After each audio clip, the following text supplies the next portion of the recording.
Show on iHeartRadio.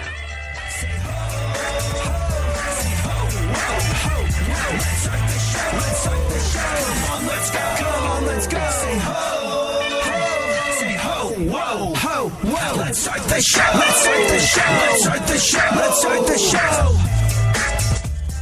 So, I had a bit of an eye-opening experience not so long ago.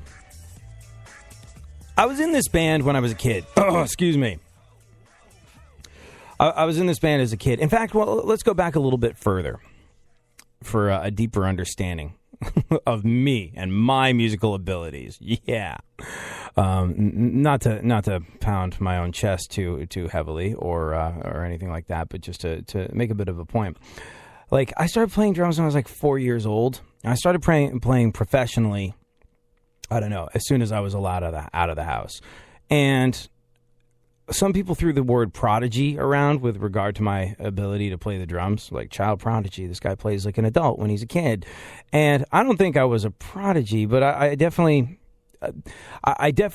managed to jump to the professional level of musicianship a little bit earlier than a lot of people. And I'm saying that not to impress you, but to impress upon you that, you know, as far as being a musician goes, I was pretty serious back in the day, kind of like, gifted, I suppose, is what I was when I was a kid. Not with anything other than music. Everything else, I was like, this kid needs to be in the special remedial class. That I was not viewed as an intelligent kid. And maybe that's why I really went for the music thing, because I was told on a regular basis by most of my teachers that I pretty much sucked at everything else. So maybe that's why I devoted so much time to the one thing that people said I was any good at. Whatever the case may be, I was kind of good at playing the drums, and I got a scholarship to New England Conservatory of Music, and I was a good musician. I really was.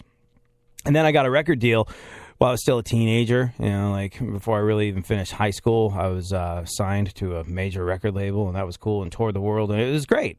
And so from a very young age, I was offered a good deal of positive reinforcement about my level of musical ability. Excuse me. So something interesting happened recently where I was in this band that after the one that sort of like blew up, toured the world, got a humongous record deal, big bidding war. I was in this other band, more of a sort of like screaming hardcore band in New York City, which I really, really loved. And I had a good time doing it. And we made these recordings. And I had many musical talents. Being a recording engineer and someone that could mix a record was not one of them. I'd produced a record. I know how to. I knew how to get. You know, I knew what I wanted. But when it came to having the technical skills to make those sounds appear, I guess I was severely lacking. I didn't notice this at the time, but this band made a record that was sort of like long lost. And it got sent to me not so long ago. So I was like, hey, let me send you this record. Do you remember we made this? I was like, oh, snap. Haven't even thought about that in a while. That'd be cool. I'd love to take a listen to that. And, you know, bearing in mind that I'd had my ass kissed from a very early age about my level of musical ability and the fact that I'd had a good deal of success in the world of music, when I was making this record, even though I didn't know how to engineer a record or get the sounds I needed to get, even though I had great vision for how I needed the songs to go and the instrumentation and how to put those together and how to get the best performances out of the musicians involved, even though I was decent at all that, I took it upon myself to do something that I had not done in the past. I was like, I'm going to engineer and mix this because, you know, clearly I'm gifted at everything else. There's obviously just one in a long line of things I'm gifted at musically. I'm good. And at the time, I was like, this sounds good. And I remember playing it to a buddy of mine who's like a big recording engineer, big recording engineer, big producer, Grammy nominations, worked with some of the best. And I played it to him. He's like, dude, I was like, what? And he was like, this is not good. He was like, this is kind of sounds like amateur hour. Why are you wasting your time with this band? I thought, well, he doesn't understand the type of music. He doesn't get it. He's used to working with Quincy Jones, and he's used to working with these big bands, and he's used to working with... He just doesn't get this type of music. That's a problem, you know, because everything I touch turns to effing gold. And I just dismissed it. And then I remember he actually came to a show that we played, and he was like, that was amazing. That was an incredible, incredible show. He was like, I never would have gotten that from the recordings. I was like, yeah, I guess you kind of have to see it live to fully understand. The album's a little dense, it's a little complicated. It really just makes sense when you see us do it in the live arena. And I guess he was being kind. That's probably not what he meant at all. Because, well, not so long ago, like I said, I got a chance to hear this record. And I was like, oh, I thought this was good. I was handing this out to people. And let's be clear on it. If someone else had mixed it and mastered it, it would have been an awesome sounding record. But, my ears were clearly broken when it came to coming to mix this thing, coming to make it sound good coming out of the speakers. It was terrible. Terrible. One or two spots were sort of like bearable, and I stand by the work in terms of the songs and the guys in the band playing the music, and that was great. But I mixed it, and I said, this sounds good, and it was not. Straight up was not. Not good, not even by a long shot. And it was a real eye-opener, because this was a few years back. And I was so in love with what I was doing and my own abilities, which I clearly had, that what did I do? I just assumed I was right. Kind of stopped learning. And what I was doing suffered because of it. Which is a good lesson to me and a good lesson to all of us, I think. No matter how good you are at something, no matter how gifted you are at something, and I'm sure you're gifted and talented at any number of things, there's going to be gaps in your knowledge and understanding that only other people can fill in, and you're going to have the presence of mind to go to them. Anyone who stops learning is old, whether at 20 or 80. Anyone who keeps learning stays young. The greatest thing in life is to keep your mind young. Henry Ford.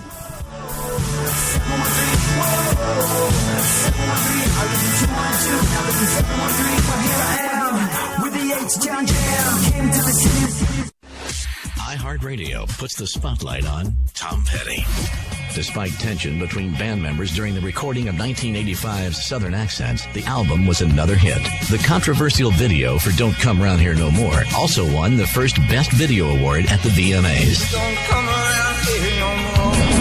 After the Heartbreakers' Let Me Up, I've Had Enough in 1987, Petty formed the Traveling Wilburys with Bob Dylan, George Harrison, Jeff Lynne, and Roy Orbison the next year. The group released 2 platinum albums, with Handle with Care becoming their most successful song.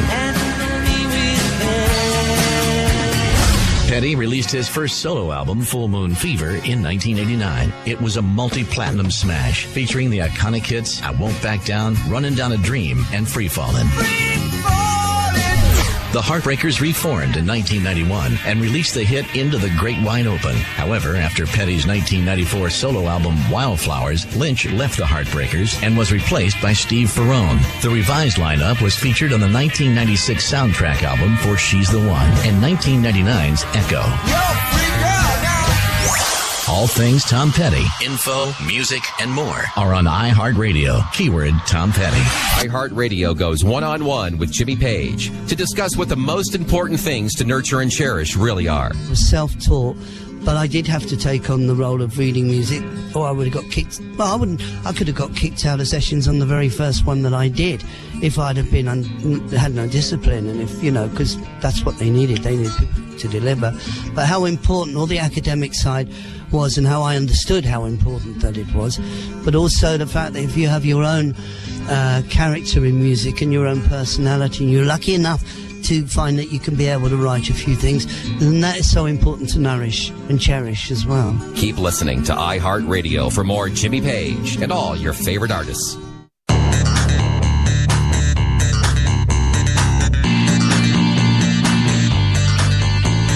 Back once again, the ill behavior, delivering and giving your music a savior. Back once again, it's your boy AD, and can't nobody rock a body better than me.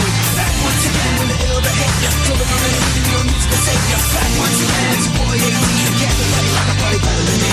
Hey, you, what's that sound? I'm coming so loud from your radio dial. AD, be getting down when you're rocking the jams. Here I am, going back once again. I'm ruling all city like a king of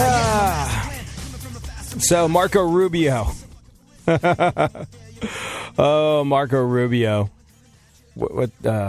I mean, like, the guy's not going to be Well, it's so funny because you just look at these presidential candidates on paper and you're like, never going to happen. No.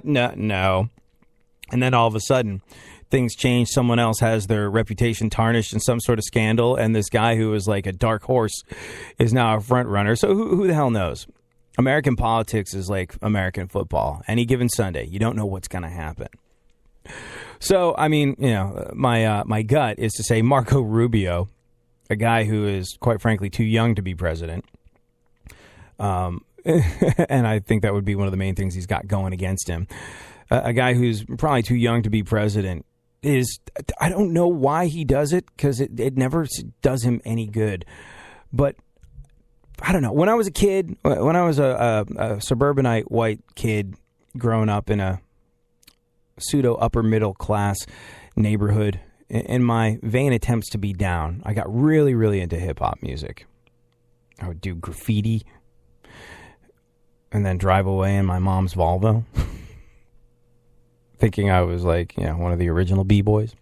But I don't know where it comes from. I don't know who he has around him that no one has told him stop talking about these things. But Marco Rubio, presidential hopeful Marco Rubio, was on Fox not so long ago and reiterated his love for West Coast hip hop, talking about Tupac and Dr. Dre in the run up to the election. Oh, yeah.